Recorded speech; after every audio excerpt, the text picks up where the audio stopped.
شروع کریں بھائی. الحمد للہ نحمده ونستعینه ونستغفره ونؤمن به ونتوکل علیہ ونعوذ باللہ من شرور انفسنا ومن سیئات اعمالنا من يهده الله فلا مضل له ومن يضلل فلا هادی له ونشهد ان لا الہ الا اللہ وحدہ لا شریک له ونشهد ان محمدا عبدہ ورسولہ صلی اللہ تعالی علیہ وعلی آلہ واصحابہ وبارک وسلم تسلیما کثیرا کثیرا. 2019 رمضان. تو آج بیان کون سا ہے؟ نواں تے پرونا یعنی 9th.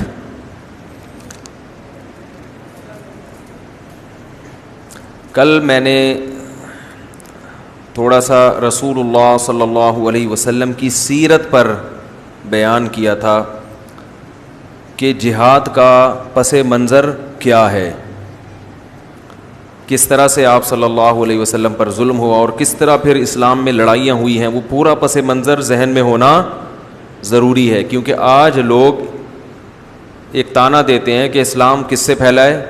تلوار سے. وہ پوری تاریخ بھول جاتے ہیں جو اس کے پیچھے ہے.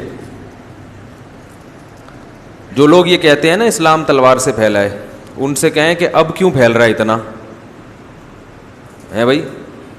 اب بھی تو اسلام دنیا میں بہت تیزی سے پھیل رہا ہے نا. تو کوئی تلوار کہیں دیکھی کوئی غلیل کسی مسلمان کے بعد جس سے لوگوں کو مسلمان بنا رہا ہو؟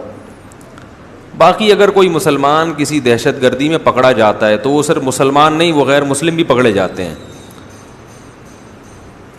جیسے اس کی مثال ایسے ہے کہ اگر آپ نے دیکھا ہوگا مسجد میں چپل چوریاں ہوتی ہیں کہ نہیں ہوتی؟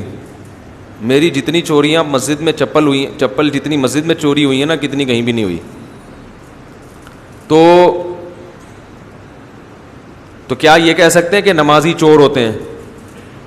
بھائی چور نماز پڑھنے بھی آ جاتے ہیں. تو نمازی چور ہوتے تو نماز کیوں پڑھتے وہ؟ تو اسی طرح کچھ لوگ اسلام کا لیبل لگا کے وہ دہشت گردی بھی کر لیتے ہیں. تو اس کا یہ مطلب تو نہیں ہے کہ مسلمان دہشت گرد ہوتے ہیں.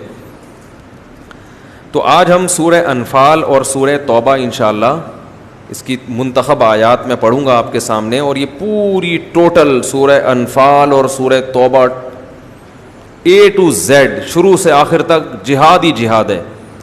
تو یہ بڑی ناانصافی ہوگی کہ ہم اتنے اللہ نے جس حکم کو اتنی اہمیت دی ہم اس پہ سرسری طور پر گزر جائیں. تو یہ بہت ہی ایک اللہ کے حکم کے ایک اہم ترین حکم کے ساتھ کیا ہوگی؟ خیانت ہوگی. اللہ تعالیٰ نے سورہ انفال میں غزوہ بدر کا واقعہ بیان کیا کہ کس طرح اللہ تعالیٰ نے فرشتوں کے ذریعے تمہاری مدد کی، اور ایک بہت اہم اللہ نے حکم بیان کیا، یا ایھا الذین آمنوا اذا لقیتم الذین کفروا زحفا، جب میدان جنگ میں تمہاری کافروں سے لڑائی ہوا کرے، فلا تولوہم الادبار، تو پیٹ پھیر کے مت بھاگا کرو. خاص طور پر یہ آیات جو ہمارے فوجی جوان ہیں جو میدان جنگ میں ہوتے ہیں، محاذوں پہ لڑتے ہیں، یا کسی بھی اسلامی ملک کی جو آرمی ہے، کسی بھی اسلامی ملک کا دفاع کرنے والی جو فوج ہے، میں سمجھتا ہوں کہ ان آیات کو ان کے نصاب میں شامل ہونا چاہیے. اور جو لوگ بھی اپنی سرحدوں کی حفاظت کے لیے لڑیں گے عوام میں بھی، تو وہ تمام اس حکم میں داخل ہے. کیونکہ جب جنگ ہوتی ہے تو پبلک بھی جاتی ہے، جوان لوگ بھی جاتے ہیں لڑنے کے لیے. تو اللہ تعالیٰ نے تمام مسلمانوں کو حکم دیا کہ میدان جہاد میں جب لڑائی کا میدان گرم ہو، فلا تولوہم الادبار، تو اے ایمان والو تمہیں پیٹھ دکھانے کی اجازت، بولو بھائی، نہیں ہے. وَمَن يُوَلِّهِمْ يَوْمَئِذٍ دُبُرَهُ، اس دن اگر کوئی اپنی پشت دکھا کے بھاگے گا،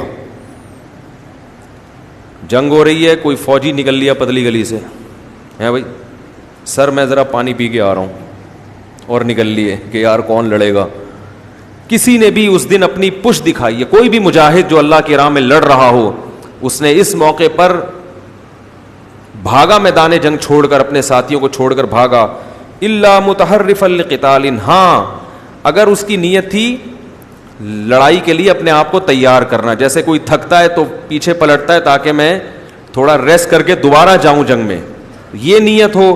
او متحیزا الی فئۃ، یا کوئی اپنے ساتھیوں سے بچھڑ گیا ہو، اکیلا رہ گیا ہو، اور اکیلا آدمی میدان جنگ میں کچھ نہیں کر سکتا، تو اس کی نیت پیچھے بھاگنے سے کیا ہو کہ اپنے ساتھیوں کے ساتھ مل جاؤں میں، کیونکہ گروپ کی شکل میں لڑائی ہوتی ہے نا، میں اکیلا ہو گیا ہوں تو اس لیے پیچھے بھاگ رہا ہے تاکہ اپنے ساتھیوں کے ساتھ میں ان کی جماعت میں شامل ہو جاؤں. تو اس نیت سے اگر پیچھے ہٹتا ہے تو ٹھیک ہے، لیکن اگر اس نیت کے بغیر جان بچانے کے لیے بزدلی کی وجہ سے میدان جہاد سے بھاگا، فقط باء بغضب من اللہ، تو یاد رکھو اللہ کے غضب کو لے کے لوٹ رہا ہے وہ. جب وہ پیچھے آ رہا ہے تو اللہ کا غضب بھی اس کے ساتھ ہے. ومأواہ جہنم، اور اس کا ٹھکانہ جہنم ہے، وبئس المصیر، اور بہت برا ٹھکانہ ہے. اس حال میں اگر موت واقع ہو گئی تو یہ موت بدترین موت، جیسے شہادت کی موت سب سے افضل ترین موت ہے اسلام میں، تو اسی طرح پیٹھ پھیر کے بھاگتے ہوئے جو موت آئے گی وہ سب سے بری موت ہے. اس سے بہتر تھا کہ جاتا ہی نہ. تو یہ اللہ نے ان آیتوں میں مسلمانوں کو بہت اہم حکم دیا. اور اللہ نے صحابہ کرام کو اپنی نعمت بیان کی ہے. وَاذْكُرُوا إِذْ أَنْتُمْ قَلِيلًا مُسْتَضْعَفُونَ فِي الْأَرْضِ، ایک وہ وقت تھا جب تم قلیل تھے، زمین میں کمزور تھے. آج دیکھو کتنا بڑا لشکر ہے تمہارے ساتھ. تو یہ اللہ کی نعمت ہے، اس پر اللہ کا شکر ادا کرو.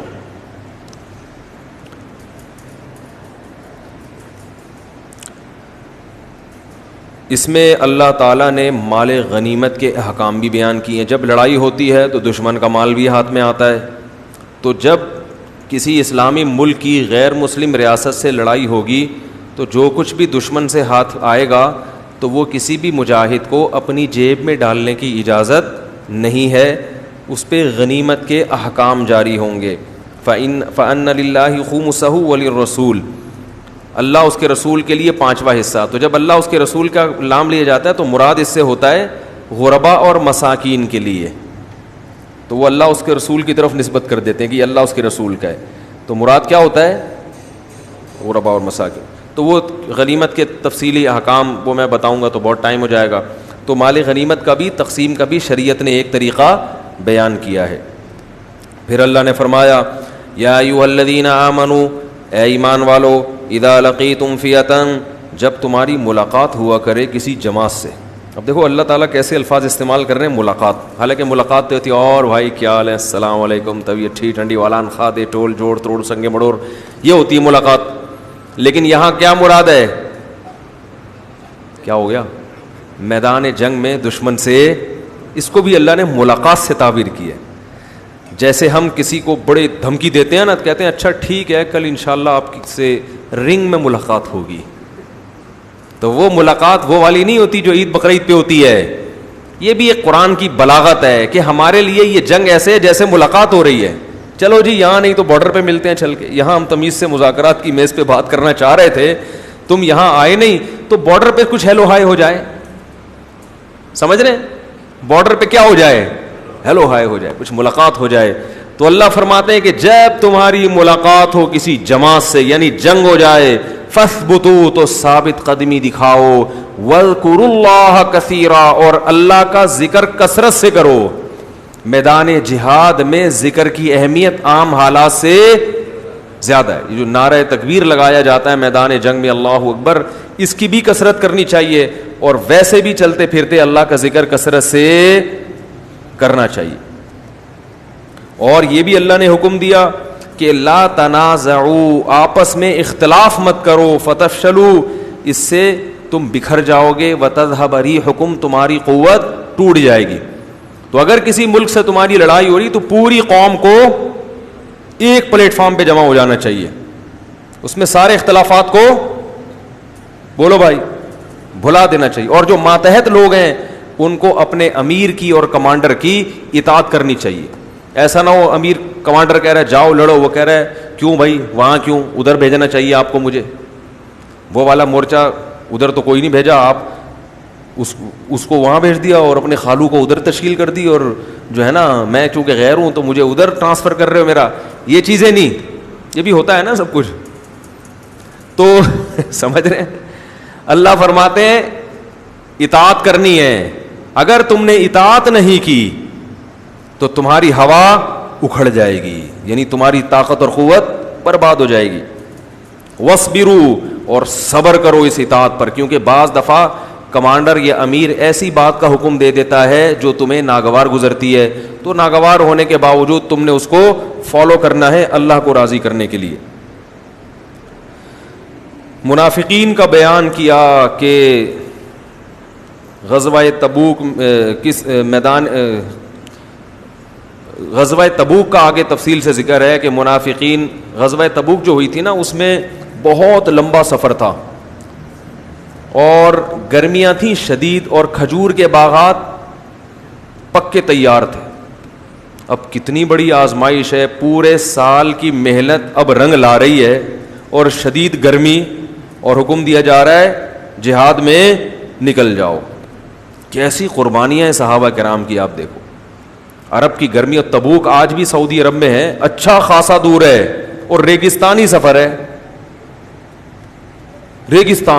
ریگستان میں اتنے لمبے سفر کرنا اور اتنی شدید گرمی میں, اور یہ بھی نہیں کہ کوئی پکنک منانے جا رہے ہیں, وہاں دشمن سے کیا ہے لڑائی. اور ایسے موقع پہ جب پورے سال کسانوں کی محنت ابھی پھل دے رہی ہے, اور ایسے موقع پہ اپنے قیمتی باغات کو چھوڑنے کا حکم ہے.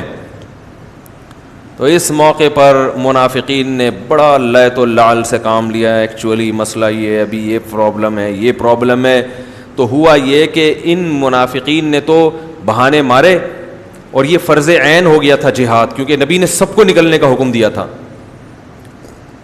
لیکن 3 صحابی تھے جو مخلص ہونے کے باوجود پیچھے رہ گئے. ایک کعب ابن مالک رضی اللہ تعالی عنہ, ہلال ابن امیہ اور مرارہ ابن ربیع. یہ 3 صحابی ایسے تھے جن کے پاس وسائل بھی تھے, مال بھی تھا, مگر یہ پیچھے رہ گئے. جب رسول اللہ صلی اللہ علیہ وسلم واپس لوٹے ہیں, حدیث میں آتا ہے کہ جب نبی تبوک کے مقام پہ پہنچے تو آپ نے فرمایا ما فعل کعب ابن مالک, کعب ابن مالک کہاں ہیں, وہ تو میرے بڑے مخلص صحابی ہیں, وہ کیسے پیچھے رہ گئے. کسی نے عرض کیا یا رسول اللہ حبسہ برداہ والنظر فی عطفی, یا رسول اللہ ان کے پاس مال آج کل بہت آیا ہوا ہے, دولت نے ان کو پیچھے روک لیا.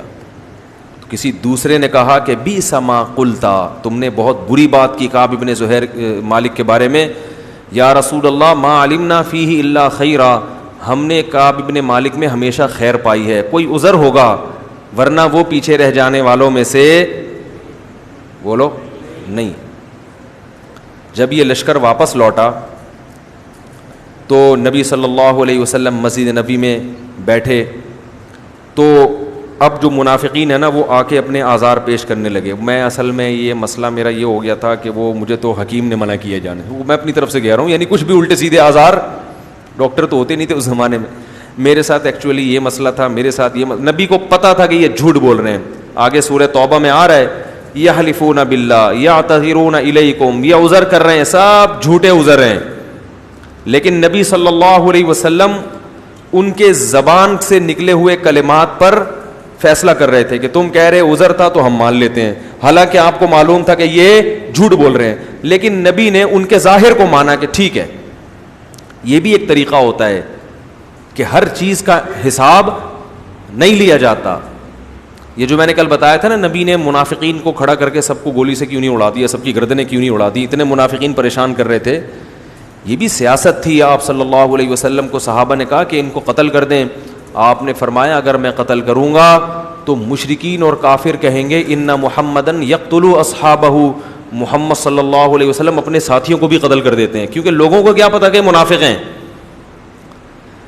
بہت مشکل ہے بھائی.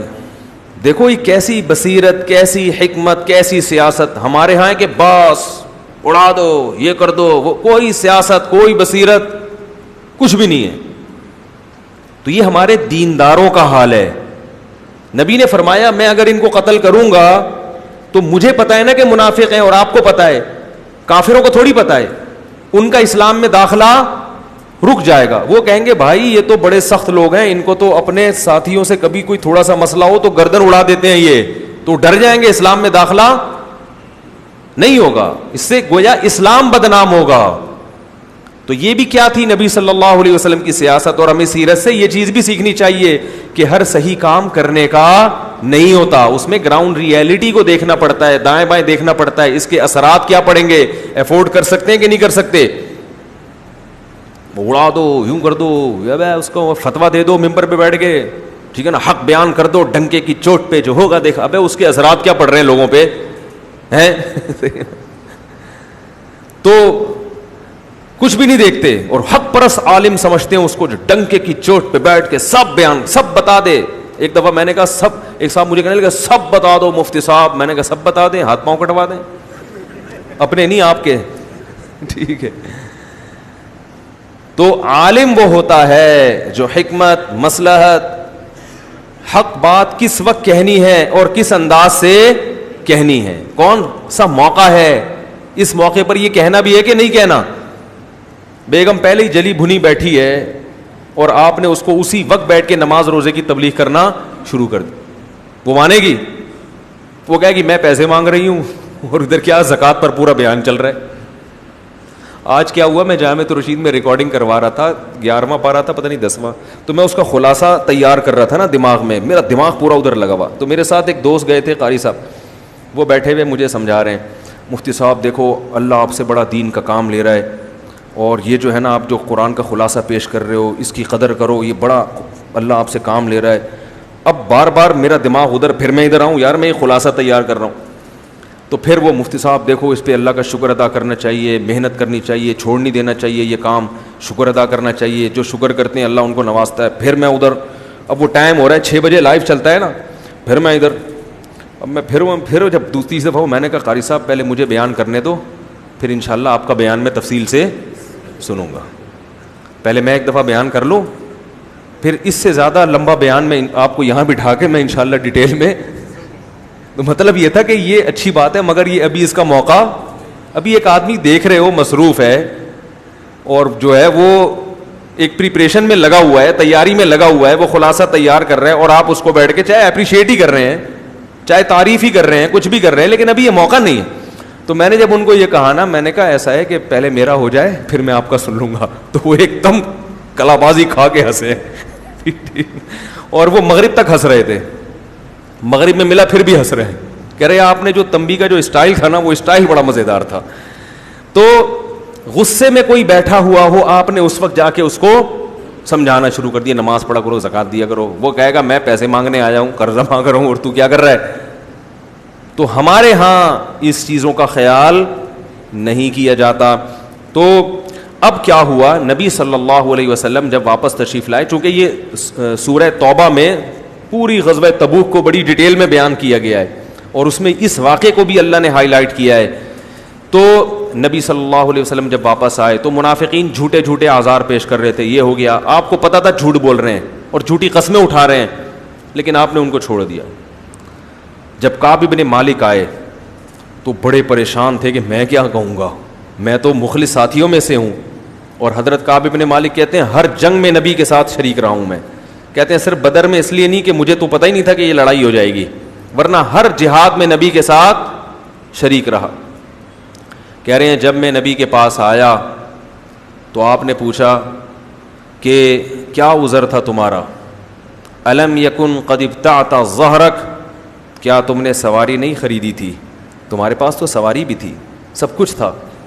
کعب بن مالک کہتے ہیں میرے دل میں شیطان نے بڑے وسوسے ڈالے کہ میں بھی منافقین کی طرح جھوٹ بول دوں, لیکن کہتے ہیں میں نے کہا ایک جرم میں نے کیا ہے, دوسرا جرم میں بولو بھائی نہیں کروں.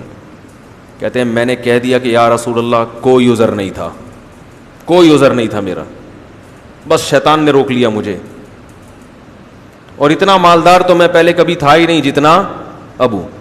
اور وہ جو 2 صحابی تھے وہ عمر زیادہ تھی ان کی, بوڑھے تھے, مرارہ ابن ربی اور ہلال ابن امیہ, انہوں نے بھی سچ سچ کہہ دیا. آپ صلی اللہ علیہ وسلم نے فرمایا قم, اٹھو, حتی یقضی اللہ فیک, جب تک اللہ تمہارے بارے میں کوئی فیصلہ نہیں کرتا تم یہاں سے چلے جاؤ.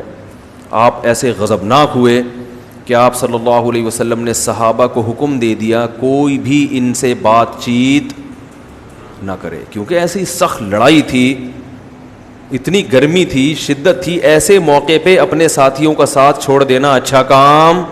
اس سے پتہ چلتا ہے کہ اپنے سب ساتھی تھے نا صحابہ بھی ایسے موقع, اور اسی سے انسان کا پتہ چلتا ہے کون کتنے پانی میں ہے. وہ ایک شاعر کا شعر ہے نا, وَإِذَا يُحَاسُ الْحَيْثُ يُجْعَدْ وَإِذَا تَكُونُ كَرِيهَةً اُدْعَى لَهَا وَإِذَا يُحَاسُ الْحَيْثُ يُدْعَى جُندُبُ. کہہ رہے ہیں جب حلوہ پکایا جاتا ہے تو جندب کو بلایا جاتا ہے, اور جب گھمسان کی جنگ لڑی جاتی ہے تو مجھے کال کی جاتی ہے. ٹھیک ہے نا.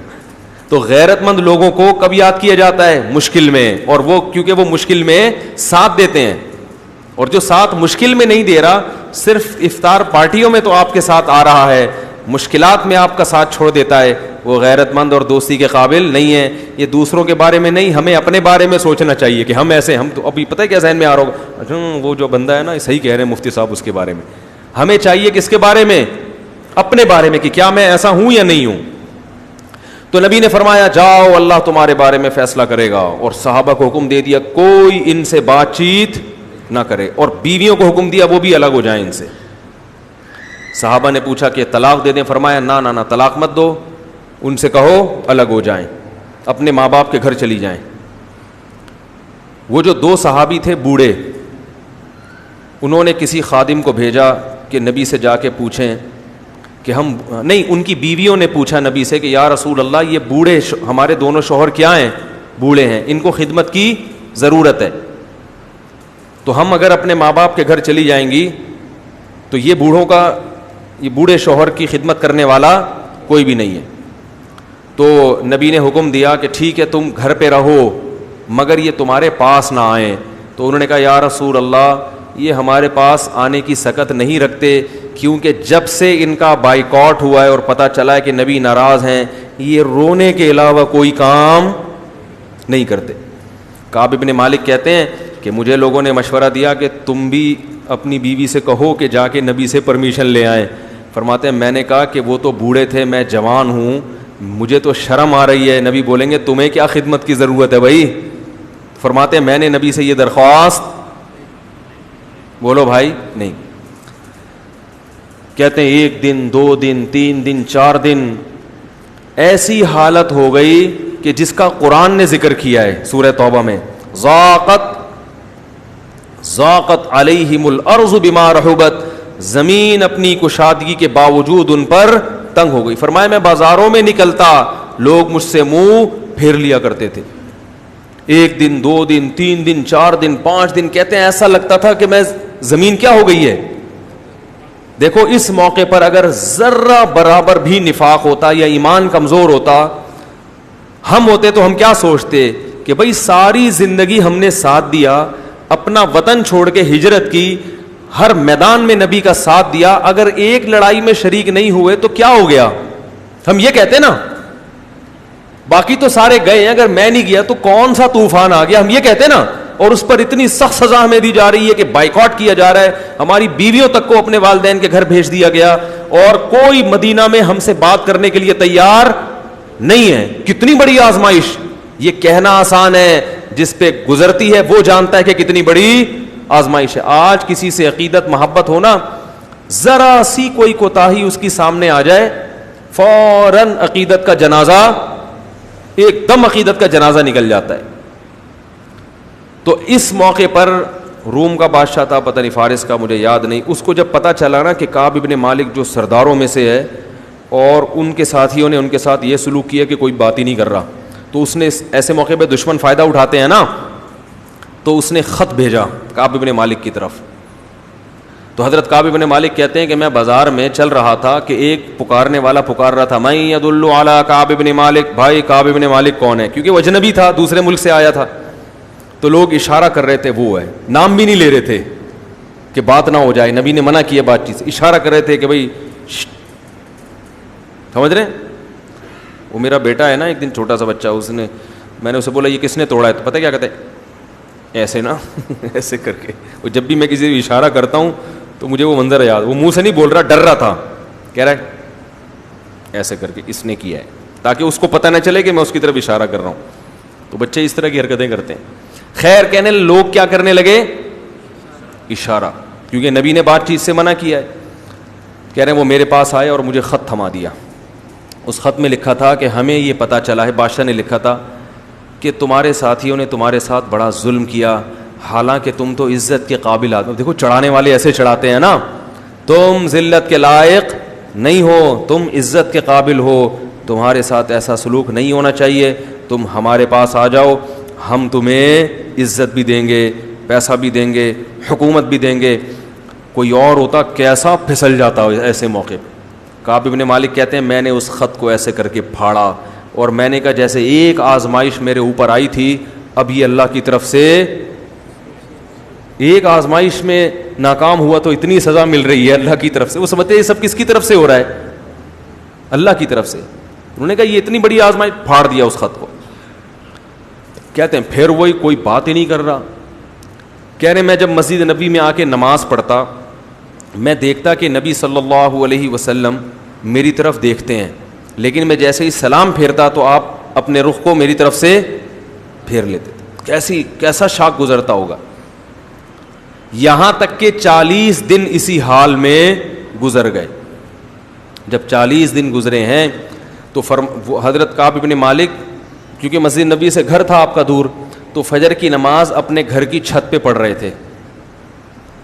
ادھر نبی صلی اللہ علیہ وسلم کو نماز میں وحی ہوئی کہ اللہ نے کعب بن مالک اور باقی 2 صحابہ کی توبہ قبول کر لی ہے. تو آپ نے جیسے ہی سلام پھیرا، آپ نے صحابہ سے کہا کہ کعب بن مالک اور ساتھیوں کو خوشخبری دے دو کہ اللہ نے تمہاری توبہ، بولو بھائی، قبول کر لی. صحابہ یہ خبر سن کے اتنا خوش ہوئے، جیسے کوئی خوشخبری ہوتی ہے تو ہر آدمی چاہتا ہے کہ میں پہلے بتا دوں نا بھائی، اس ساتھی کو میں پہلے اطلاع دوں. تو وہ کہتے ہیں، کعب بن مالک خود بیان کرتے ہیں کہ میری طرف دوڑے. کہتے ہیں ایک نے کیا کیا، اس نے کہا دوڑنے سے بہتر ہے میں تیز رفتار گھوڑے کی پشت پہ سوار ہو کے جاؤں گا اور سب سے پہلے کعب بن مالک کو خوشخبری. تیسرے صحابی نے کیا کیا کہ گھوڑے کی رفتار سے زیادہ آواز کی رفتار ہے، وہ فوراً پہاڑ پہ چڑھ کر کعب بن مالک کے گھر کی طرف رخ کیا اور زور سے آواز ماری، یا کعب بن مالک ابشر، اے کعب بن مالک اللہ کی طرف خوشخبری قبول کرو. کہتے ہیں میں ابھی مصلی پہ بیٹھا تھا، وہ کیونکہ کان الصوت اسرع من الفرس، آواز کی رفتار گھوڑے کی رفتار سے، یہ خود صحابی کا بیان ہے، کہتے ہیں آواز کی رفتار گھوڑے کی رفتار سے تیز ہوتی ہے. تو وہ ان صحابی نے نا اپنے شوق میں، جیسے ہوتا ہے نا کسی کو اطلاع دینی ہوتی ہے تو بھائی چڑھ کے آواز لگا دو تاکہ وہ گھوڑے میں جو ہے نا پہنچنے سے پہلے میری آواز پہنچ جائے. کہتے ہیں میں نے جب پہاڑ پہ آواز سنی کہ اے کعب بن مالک خوش ہو جاؤ، بس اتنی، میں سمجھ گیا کہ میری توبہ قبول ہوگی. میں فوراً دوڑا نبی صلی اللہ علیہ وسلم کی طرف مسجد نبی میں. جب آیا آپ صلی اللہ علیہ وسلم کی خدمت میں تو آپ صلی اللہ علیہ وسلم مسجد نبی میں بیٹھے ہوئے تھے اور آپ کا چہرہ خوشی سے چمک رہا تھا. حتی اذا استنار کأن وجہہ قطعۃ قمر. نبی صلی اللہ علیہ وسلم جب خوش ہوتے تھے تو کعب بن مالک کہتے ہیں ایسا چہرہ چمکتا تھا جیسے 14ویں کا چاند. آپ کے چہرے پہ خوشی کے آثار. اور کہتے ہیں کہ میں جیسے ہی نبی کے پاس آ کے بیٹھا، نبی نے کیا خوشخبری دی، یا کعب بن مالک ابشر بخیر یوم مر علیک منذ ولدتک امک.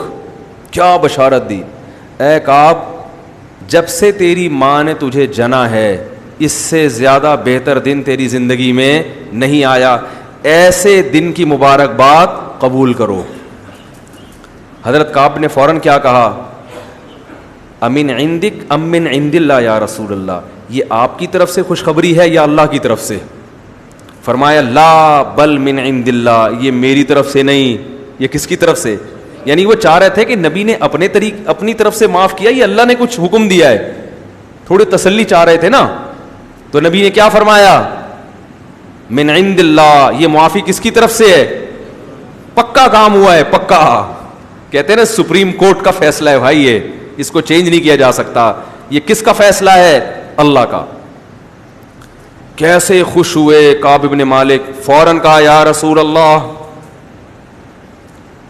جس اللہ نے میری توبہ قبول کی ہے، میری توبہ کی تکمیل یہ ہے کہ جس مال نے مجھے جہاد سے روکا سارا مال صدقہ، زیرو ہو جاؤں گا میں، سب کس کے حوالے؟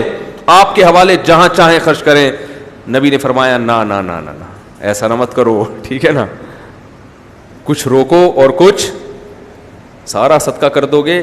نبی تو اپنے ساتھیوں پہ خیر خواہ بھی تھے نا، ہم ہوتے ہم کہتے ہیں لے آ لے آ لے آ، ہم کیا کہتے ہیں ابھی جو جیسے چندہ مانگنے والا جو ہوتا ہے نا وہ دیکھتا ہے لوگوں کو گرم کر کے ابھی نکال لو، ٹھیک ہے نا، چاہے وہ بعد میں جا کے رو رہے ہو یار سارے پیسے تو چندہ مانگنے والے کو جا کے دے آئے۔ اور وہ تو غربا پہ صدقہ کر رہے تھے، یا رسول اللہ سارا مال۔ یہ ہوتی ہے توبہ کی تکمیل۔ ہم لوگ توبہ کرتے ہیں، پتہ ہے کیسی توبہ؟ ہماری توبہ بھی ایسی ڈھیلی ڈھالی اور کمزور ہوتی ہے کہ تبھی وہ گناہ بار بار ہو رہا ہوتا ہے توبہ کرنے کی۔ کوئی نہ صدقہ ہوتا ہے ہم سے، گناہ کا جو چیز سبب بنی تھی اس سبب کو بھی نہیں چھوڑتے۔ صحابی نے کہا یہ مال سبب بنا ہے نا جہاد سے روکنے کا، تو یہ مال اب میں نہیں رکھوں گا، یہ سارے باغات جو اس زمانے کی کروڑوں کی مالیت ہوگی سب صدقہ۔ فرمایا نا نا نا، سب نہیں، کچھ صدقہ کرو، غالباً 1/3 کا حکم دیا کہ 1/3 صدقہ کرو۔ تو کعب ابن مالک کہتے ہیں کہ میں نے عزم کر لیا کہ اللہ نے مجھے سچ کی وجہ سے نجات دی ہے تو میں زندگی میں کبھی بھی جھوٹ نہیں بولوں، اللہ سے ایگریمنٹ کیا۔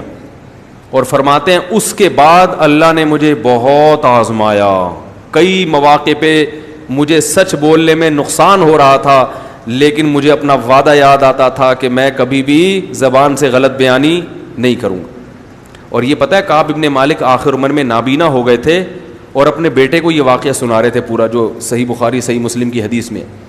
تو اللہ نے ان 3 صحابہ کا بھی اس میں ذکر کیا ہے سورہ توبہ میں، لقد تاب اللہ علی النبی والمہاجرین، اللہ نے توبہ قبول کر لی، اللہ متوجہ ہو گیا نبی پر، مہاجرین صحابہ پر اور انصار صحابہ پر، الذین اتبعوہ فی ساعۃ العسرہ، جنہوں نے اتنی سخت وقت میں پیغمبر کا ساتھ دیا، اللہ سب سے راضی ہو گیا، سب سے خوش ہو گیا اللہ۔ اب ان 3 کا ذکر نہیں ہے، ان 3 کا اللہ نے الگ سے ذکر کیا، وعلی الثلاثۃ الذین خلفوا، اور اللہ ان 3 سے بھی راضی ہو گیا جن کو پیچھے رکھا گیا۔ اب دیکھو عجیب بات ہے، حالانکہ وہ تو خود پیچھے رہے تھے نا، لیکن اللہ کیا کہہ رہے ہیں پیچھے ان کو؟ اس سے پتہ چلتا ہے اللہ توبہ قبول کرنے کے بعد ان کو تانا نہیں دے رہا، گویا اللہ یہ بتا رہے ہیں کہ ایک حکمت تھی کہ ہم نے شیطان کو تم پہ مسلط ہونے دیا کہ چلو تم سے غلطی کرا دے، تاکہ لوگوں کے سامنے یہ آ جائے کہ صحابی سے اگر غلطی ہوتی ہے تو ان کی غلطی کو دیکھ کر بدگمان نہ ہونا، ان کی توبہ تمہاری توبہ سے کئی گنا تگڑی ہوتی ہے۔ علماء کہتے ہیں کہ بعض دفعہ انسان سے گناہ ہوتا ہے نا، ایسی توبہ کرتا ہے اور اللہ کا ایسا قرب حاصل کر لیتا ہے کہ گناہ نہ ہوتا تو ایسا قرب حاصل بولو بھائی نہ کرتا۔ اب ایسا نہیں کہ آپ گناہ کرنا شروع کر دیں، لیکن بعض دفعہ ایسا ہوتا ہے کہ اب دیکھو وہ 3 صحابی اگر تبوک میں چلے جاتے تو وہ تبوک میں جانا اتنی بڑی آزمائش نہیں تھی، بہت بڑی تھی لیکن اتنی نہیں کہ جتنا 40 دن جو بائیکاٹ ہوا نا وہ اس سے بڑی آزمائش تھی۔ تو چھوٹی آزمائش میں ناکام ہونے کی وجہ سے اللہ نے بڑی آزمائش میں ڈالا، لیکن وہ بڑی آزمائش میں کامیاب ہو کر ان لوگوں سے بھی آگے نکل گئے ہوں گے جو تبوک میں گئے ہوں گے، تبھی ان کا الگ سے اللہ نے ذکر کیا۔ بہت مشکل ہے سمجھانا بھائی۔ تو اللہ والوں سے اگر کبھی کوئی گناہ ہو بھی جاتا ہے تو علماء کہتے ہیں ان کی توبہ ایسی تگڑی اور پاورفل ہو۔ مجھے لگ رہا ہے آپ لوگ جو ہے نا روزہ ووزہ ابھی تک چل رہا ہے آپ لوگوں کا، کچھ چہروں پہ کوئی، ابھی کل وہ دیکھو پنجاب سے آئے نا آپ لوگ، جماعت آئی ہوئی ہے، یہ کہہ رہے ہیں یار پنجاب میں مفتی صاحب بیان کرو، دیکھو آگے سے کیسا رسپانس ملے گا۔ بولو بھائی، بولنے کی ضرورت ہی نہیں رہے گی، لوگ کہیں گے سبحان اللہ علم، یہاں چپ بیٹھے ہوئے جیسے کوئی ایلفی سے چپکا دیا ہے آپ لوگوں کو یہاں۔ تو کیا کہہ رہا تھا میں؟ ہاں، تو اہل اللہ سے بعض دفعہ گناہ ہوتا ہے، یہ نہیں کہ کرتے رہتے، کبھی ہو بھی جاتا ہے، تو ان سے کبھی اگر گناہ ہو جائے تو فوراً بدگمان نہیں ہونا چاہیے، کیونکہ وہ ایسا گڑ گڑاتے ہیں اللہ کے سامنے، ان کو ایسا احساس ہوتا ہے کہ جو احساس عام آدمی کو نہیں ہوتا۔ آپ کو پتہ ہے نا کہ صحابی حضرت ماعز رضی اللہ تعالیٰ عنہ سے زنا ہو گیا تھا. نبی کے پاس آئے, یا رسول اللہ میں شادی شدہ ہوں, مجھ سے زنا ہو گیا ہے, مجھے سزا دیں, میں چاہتا ہوں دنیا میں پاک صاف ہو کے جاؤں. کیسی توبہ ہے بھائی, ان کو پتہ ہے پتھروں سے مارا جائے گا. نبی نے چہرہ انور کو پھیر لیا, کیونکہ حکم یہی ہے. وہ دوبارہ آئے دوسری مجلس میں, سزا دیں, پھر پھیر لیا, پھر آئے سزا دیں, پھر پھیر لیا آپ نے, پھر چوتھی دفعہ آئے, پھر آپ نے صحابہ کو حکم دیا جاؤ ان کو جا کے رجم کرو. پھر صحابہ کرام نے پتھروں سے ان کو رجم کرنا شروع کیا. تو جب ظاہر پتھر لگے ان کے سر پہ تکلیف ہوئی تو وہ میدان سے فرار ہو گئے. تو صحابہ ان کا پیچھا کر کے گئے اور ان کو شہید کر دیا. تو آپ صلی اللہ علیہ وسلم نے فرمایا جب وہ بھاگ گئے تھے تو تم نے ان کو چھوڑ کیوں نہیں دیا. لیکن یہ دیکھو کہ کتنا بڑا جگرا ہے نا. اب اگر کوئی ان کے زنا کو دیکھے کہ شادی شدہ ہو کے زنا کیا, یہ معاذ اللہ یہ ہوتے ہیں صحابہ, تو بھائی ایسی توبہ کوئی کرتا ہے؟ اور یہ تو چلو مرد تھے, مرد کا دل مضبوط ہوتا ہے. جوہینہ قبیلے کی ایک عورت نبی کے پاس آئی, صحیح بخاری صحیح مسلم کی حدیث ہے. جوہینہ قبیلے کی خاتون آئی, میں شادی شدہ ہوں, مجھ سے زنا ہو گیا ہے, حمل بھی ٹھہر گیا ہے, سزا جاری کریں مجھ پہ. آپ نے چہرے کو پھیر لیا. دوبارہ آئیں, پھر پھیرا, تیسری بار. اگر ہوتا ہے نا وقتی جوش بعض دفعہ چڑھ جاتا ہے تو دوبارہ تھوڑی آتی. کہتے بھائی نبی نے تو چہرہ پھیر لیا, نبی جب سزا نہیں دینا چاہ رہے تو میں کیوں آؤں. نبی بار بار اعراض کر رہے ہیں کہ جاؤ یہاں سے, مجھے نہیں بتاؤ کہ تم نے گناہ کیا ہے, مطلب یہ کہ بس اللہ سے توبہ استغفار کرو. بار بار آ رہی ہیں, ایک فکر لگی ہوئی ہے کہ پتہ نہیں یہ میری توبہ جاندار ہے بھی یا نہیں ہے. تیسری چوتھی دفعہ آئی تو آپ نے صحابہ کو حکم دیا. پھر آپ نے فرمایا کہ ابھی تمہارے پیٹ میں بچہ ہے, تمہیں ہلاک کریں گے وہ بھی ضائع ہو جائے گا, اس کا تھوڑی قصور ہے کوئی. بچہ پیدا ہو گیا, کتنا ٹائم لگتا ہے, پھر آئیں, اب تو بچہ پیدا ہو گیا. فرمایا ابھی تو بچے کو تمہاری ضرورت ہے, ابھی تو تم اس کو دودھ پلا رہی ہو, تمہیں مارنے سے کس کا نقصان ہے.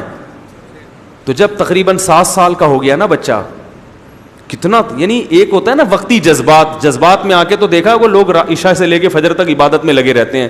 جیسے لوگ جب چلہ 4 مہینے لگا کے آتا ہے نا کوئی تبلیغ والا, تو تبلیغ والوں کو دیکھو 4 مہینے لگا کر رہتا ہے, ایسا نیک, ہم جیسے نالائقوں کی بات کر رہا ہوں میں, ایسے نیک, ہر دفعہ بھائی دین ہمارے اندر آیا ہے, تمہارے اندر آ جائے. 4 مہینے کے بعد پھر آہستہ آہستہ مسالہ اترنا شروع. جب آتا ہے تو ایسا لگتا ہے امام مہدی بس ابھی آنے ہی والے ہیں, اتنے نیک لوگ. اور پھر تھوڑے دنوں میں مسجدوں سے شارٹ. تو وقتی جوش تو ہر ایک کا ہو جاتا ہے. صحابیہ پھر بچے کے ہاتھ میں روٹی پکڑا کے لائیں, یا رسول اللہ اب یہ خود کھاتا ہے, اب اسے میری ضرورت نہیں ہے. آپ نے حکم دیا کہ رجم کیا جائے.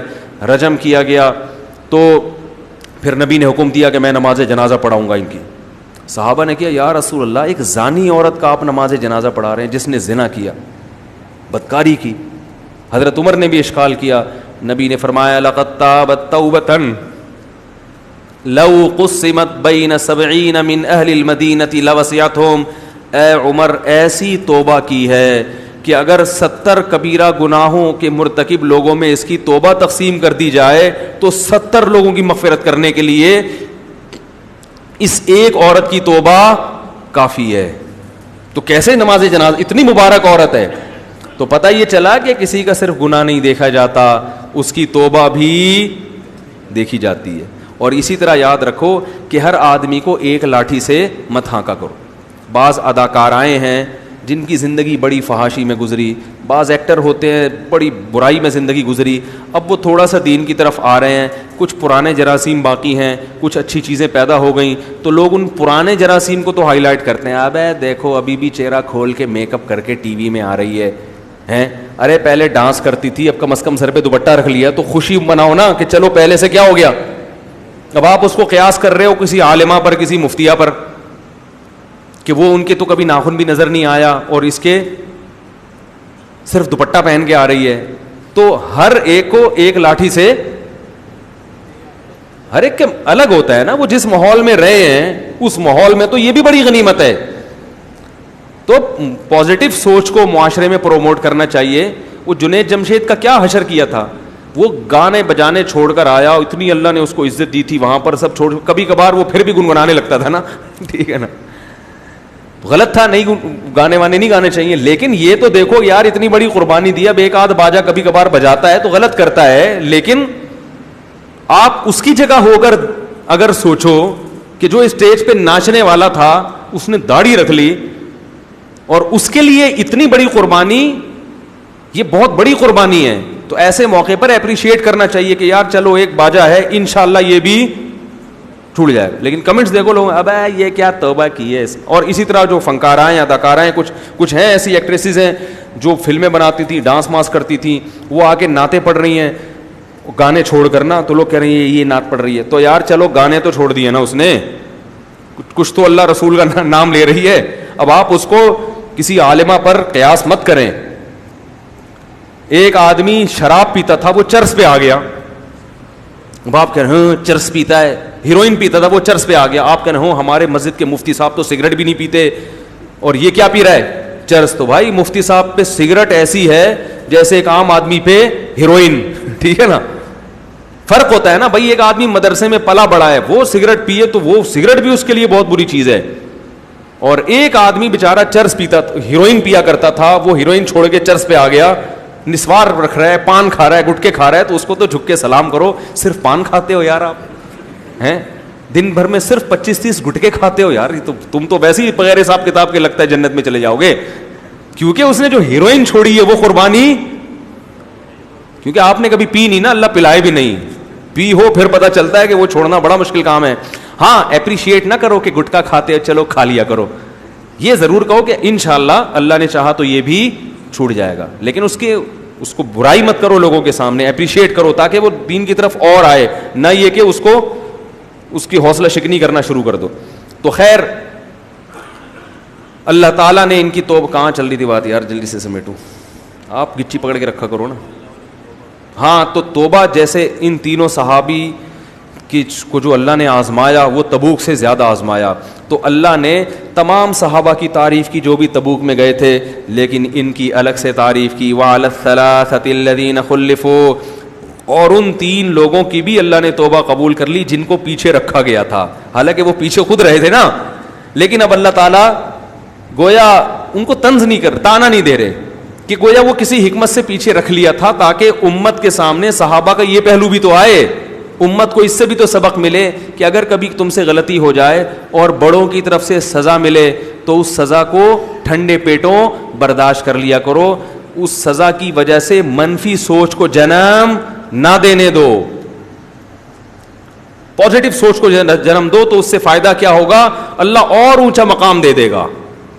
سمجھ رہے ہیں کہ نہیں سمجھ رہے؟ آج کسی کو ڈانٹو نا, کوئی تنبیہ کرو تو وہ اکڑ جاتا ہے, میں کیا ایسا آدمی ہوں, میں بھائی مان لے یار غلطی ہو گئی, آئندہ نہیں کریں گے, ختم بات. تو یہ حدیث میں آتا ہے یا بنی آدم کلکم خطاؤن, تم میں سے ہر شخص سے خطا ہوتی ہے, وخیر الخطائین التوابون, لیکن بہترین خطا کرنے والے وہ ہیں جو توبہ کر لیں. بس میں جلدی سے اس کو موضوع کو سمیٹتا ہوں. تو یہ سورہ براءہ کا ایک بہت اہم حکم تھا, اور بہت سارے احکام ہیں تو, اور یہ میں چھوڑ نہیں سکتا ایسے ہی, تو میں اس کو ہم کل نمٹائیں گے انشاءاللہ, کیونکہ یہ تو ایک ہی واقعے میں آج پورا ٹائم نکل گیا. میں کہتا تو یہ ہوں کہ اس کو 5 منٹ میں, لیکن لگتے 1.5 گھنٹے ہی ہیں. تو کل انشاءاللہ ہم اس کو سورہ براءت کے توبہ کے جو مزید احکام ہیں, جس میں اللہ تعالی نے جہاد سے متعلق بہت سارے احکام دیے ہیں, وہ انشاءاللہ ہم کل اس کو مکمل کریں گے, پھر ہم انشاءاللہ آگے چلیں گے. بھی سوالات بھی اکٹھے ہو گئے, کل چونکہ بیان بہت ہی لمبا ہو گیا تھا. مفتی صاحب آج کل نوجوانوں میں بھائی یہ حیا کے خلاف باتیں سب کے سامنے نہ پوچھا کرو, یہ بھی ایسا ہی ہے. مریم ایجوکیشن سسٹم معمار والا جو کہتے ہیں مفتی طارق مسعود ہمارے لیگل ایڈوائزر ہیں, وہ زکوٰۃ مانگ رہے ہیں, کیا ان کو دینا جائز ہے؟ آپ کا نام بھی لیتے ہیں. بھائی میرے نام سے کوئی بھی زکوٰۃ جمع کر رہا ہے تو میں اس کا قطعاً ذمہ دار نہیں ہوں. میں ان کو جانتا ہوں, برے لوگ نہیں ہیں, لیکن زکوٰۃ, صدقہ, فطرانہ, چندہ, یہ میں کئی دفعہ پہلے بھی اعلان کر چکا ہوں کہ میرے نام سے کوئی بھی یہ کر رہا ہے تو میں قطعاً اس کی ذمہ داری نہیں لیتا. میرا اگر کوئی پرانا یوٹیوب پہ کلپ موجود ہے, کسی بھی حوالے سے اس میں چندے کی اپیل کی گئی ہے کسی اور کے لیے, تو وہ اپیل بھی منسوخ. اب کسی کو میری طرف سے اجازت نہیں ہے کہ میرا کوئی پرانا چندے کا کلپ وہ چلائے. اگر کسی نے میرے ذریعے سے تعاون کرنا ہے تو ڈائریکٹ میرے ہاتھ میں پکڑائے گا تو میں ذمہ دار ہوں گا, کسی اور کے ہاتھ میں پکڑائے گا تو اپنی ذمہ داری پہ، میں اس کا ذمہ دار نہیں ہوں. میرے والد کی سگی خالہ نے میرے والد کو دودھ پلایا ہے. سگی خالہ نے میرے والد کو دودھ پلایا ہے. ہاں زکوٰۃ دے سکتے ہیں ان کو. کہہ رہے میں اپنی سگی خالہ کو زکوٰۃ دے سکتا ہوں. دودھ والے رشتوں کی وجہ سے زکوٰۃ وہ نہیں ہوتی. ویسے بھی سگی بہن کو زکوٰۃ دے سکتے ہیں. زکوٰۃ صرف ابا اماں کو نہیں دے سکتے، اپنی اولاد کو نہیں دے سکتے، میاں بیوی ایک دوسرے کو نہیں دے سکتے، باقی سب ایک دوسرے کو دے سکتے ہیں. ساس کو بھی دے سکتے ہیں. کتنی زبردست بات بتائیے نا. پھر بھی آپ لوگ کو مزہ نہیں آیا یار. پنجاب والے ہوتے خوشی سے بے ہوش ہو جاتے. اگر داڑھی رکھنے میں حسن ہے تو لوگ اس کو ناپسند کیوں کرتے ہیں؟ داڑھی رکھنے میں حسن ہے لیکن لوگوں کی فطرت انگریز نے چینج کر دی ہے. دیکھو کتے بلی کھانا یہ انسان کی فطرت ہے، اس میں گھن آتی ہے کہ نہیں آتی؟ لیکن چائنا والے کباب بنا کے کتے جتنے شوق سے کھاتے ہیں بکرے اتنے شوق سے نہیں کھاتے. تو اب اگر چائنا کا ہر جگہ غلبہ ہو گیا اور کچھ وقت وہ آپ کو کھلاتے رہے تو آپ بھی کہو گے کہ کتے سے کس کو گھن آتی ہے بھائی؟ کتے سے تو کتے کو ہی گھن آئے گی، یعنی آپ کی نظر میں وہ کتا ہوگا، حالانکہ کتے سے صرف کتے کو گھن نہیں آتی. تو وہ بلی بھی کھا رہے ہیں، چوہے بھی کھاتے ہیں. تو مرد کا حسن اللہ نے داڑھی میں رکھا ہے. دیکھو جتنے نر ہیں نا اللہ نے خوبصورت پیدا کیے ہیں بالوں کی وجہ سے. ببر شیر کے چہرے پہ کیا ہوتے ہیں؟ بال. اور شیرنی کے، اب ببر شیر اٹھے صبح گیتی لے وہ پھاوڑا لے کے اور وہ کیا ہے یار جیسے ایک دم نیٹ کلین، تو تھوڑے دنوں میں ایسا ہوگا کہ پھر شیر یہ کام شروع کر دیں گے اور ان کی فطرت کیا ہو جائے گی؟ ببر شیر کا تو مطلب کیا ہے؟ اب دیکھو مور کو اللہ نے بال دیے ہیں بڑے لمبے خوبصورت، مورنی کو نہیں دیے. اب مور کا ہے یار جیسے مورنی بالکل ایسے ہی نیٹ کلین ہے تو میں بھی ایسا ہی ہو جاؤں، تو تھوڑے دنوں میں اس کی فطرت کیا ہو جائے گی؟ چینج. سرخاب کے کیا ہوتے ہیں؟ پر ہوتے ہیں. سرخاب کی مادہ کے پر نہیں. مرغا دیکھ لو نا، مرغا کلغی ہوتی ہے، بڑے بڑے بال ہوتے ہیں. تو اللہ نے مرد کو بالوں سے زینت دی ہے اور سر کے بال بھی ہونے چاہیے. میں نے تو ایک مجبوری میں ٹنڈ کرائی ہے کہ میں اگر ٹنڈ نہ کراتا تو ویسے ہی فارغ البال ہو جاتا. میرے بال دماغی کام کی وجہ سے بہت تیزی سے گر رہے تھے، ٹنڈ کرا دی، بال نکلنا الحمدللہ شروع ہو چکے ہیں. بہت جلد آپ کو خوشخبری سنا دی جائے گی انشاءاللہ. تو جو ہے نا اللہ نے مرد کو اور عورت کو سر کے بالوں میں حسن رکھا ہے. عورت کے جتنے لمبے بال ہوں اس میں نسوانی حسن اور زیادہ لگے گا. تو اس کی فطرت بھی چینج کر دی، وہ بال کٹا رہی ہیں. وہ کٹا کے پرکٹی نہیں ہوتی جیسے چھوٹے چھوٹے بال، عجیب وحشت ہوتی ہے ان کے چہروں پر، وہ حسن نہیں ہوتا. لیکن چونکہ فیشن بن گیا تو اسی جو ہے نا، دیکھو اگر عورت کے سر کے بالوں میں اتنا حسن نہ ہوتا تو مرد کی نسبت اللہ نے عورت کو اتنے لمبے بال دیے ہی نہ ہوتے. یہ دیے اس لیے کہ اس کی تو زلفوں میں اللہ نے حسن رکھا ہے. آپ جتنے بھی بال بڑھانا چاہیں نا اتنے نہیں کندھوں تک آئیں گے، اس کے بعد بڑھیں گے ہی نہیں. لیکن عورت کے بال بچپن سے ہی اتنی اسپیڈ سے بڑھتے ہیں. اس کا مطلب ہے کہ یہ عورت ہونے کی وجہ سے بڑھتے ہیں. تو یہ فطرت غلطی کر سکتی ہے؟ فطرت کے کام تھوڑی غلط ہوتے ہیں. پہلے زمانے میں تو عورتیں ایسے سر میں مالشیں کیا کرتی تھی، بال لمبے ہوتے. شاعروں کے کلام میں زلفوں کا تذکرہ بہت ہوتا تھا. زلفوں کا، اپنی محبوبہ کی نا زلفیں ایسی. آج کل زلفیں کیا ہو گئی ہیں؟ شارٹ. زلف ہے ہی نہیں. ٹھیک ہے، تو شاعری کس پہ گئے شاعر؟ تو یہ سب انگریزوں نے ہمیں غلط لائن پہ لگا دی. نبی صلی اللہ علیہ وسلم کے پٹے والے بال تھے، خوبصورت داڑھی تھی. آپ نے فرمایا مونچھیں کم کرو اور داڑھی بڑھاؤ. الٹا کام ہو رہا ہے. تو مرد کا اللہ نے اس میں حسن رکھا، عورت کا حسن سر کے بالوں میں. تو وہ سر کے بال کٹا رہی ہیں، مرد چہرے کے بال کٹا رہا ہے. یہ غلط ہے. تبھی آپ دیکھ لو جس مرد کے داڑھی ہوتی ہے وہ ایک دم کٹا دے تو بہت ہی عجیب سا لگ رہا ہوتا ہے، ایک دم چہرے کی رونق ختم ہو جاتی ہے. تمام پیغمبروں نے داڑھی رکھی ہے. خود ہمارے نبی سے زیادہ کون خوبصورت ہوگا؟ تو جلال ہے اس میں، جلال. باقی یہ کہ آج کل خواتین بغیر داڑھی والے کو پسند کیوں کرتی ہیں؟ وہ اس لیے کہ وہ سمجھتی ہیں ماڈرن ہے، یہ زمانے کے حساب سے چل رہا ہے. ورنہ عورت کی فطرت یہ ہے کہ اسے بغیر داڑھی والا مرد پسند نہیں آتا. اسے آدمی پسند آتا ہے جو پراپر آدمی ہو. جس میں مکمل مردانہ علامتیں پائی جائیں, آواز ہو اس کی, چہرے پہ ایک روب ہو, تو اگر وہ کلین شیو ہو جائے گا تو تھوڑی پسند آئے گا اس کو. اب آج کل اس لیے پسند آ رہا ہے کہ وہ سمجھتی ہیں ماڈرن ہے زمانے کے حساب سے, داڑھی والے کو سمجھتی ہیں پرانے زمانے کا آدمی ہے. ٹھیک ہے نا, اس ماڈرن, حالانکہ داڑھی والے بھی ماڈرن ہیں بھائی, بہت سارے لوگ بڑے ماڈرن ہیں, لیکن ایک چیز ہے نا, وہ بنا دیا نا, ایک ذہن بنا دیا غیر مسلموں نے, تو بن گیا ان کا. اچھا میرے بھائی داڑھی رکھنا چاہتا ہوں لیکن ہمت نہیں ہوتی, لوگ کیا کہیں گے. بھائی تو کٹانا چھوڑ دے, خود بخود بڑھ جائے گی. چھوڑ دو کینچی لگانا بلیڈ میں, خود بخود کیا ہوگا. تھوڑے دن تک عجیب سی لگتی ہے کیونکہ بے تکے بال بڑھتے ہیں نا, کیونکہ شروع میں آپ شیو کرتے رہے, اب ایک دم سے عجیب سے, تھوڑے دن تک عجیب سے لگے گی. جب وہ برابر ہو جائے گی, ایک وقت کے بعد جا کے رک جائے گی, پھر پراپر اس کو برابر کر دیں تو پھر انشاءاللہ لوگوں کو بھی اچھی لگے گی.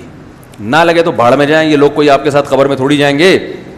ایک انگریز نے جو ہے نا, وہ بچہ گود میں تھا تو وہ نہیں رویا بچہ, تو اس انگریز نے, ایک مولوی صاحب نے بچہ جیسے ہی لیا وہ بچہ رونا لگا.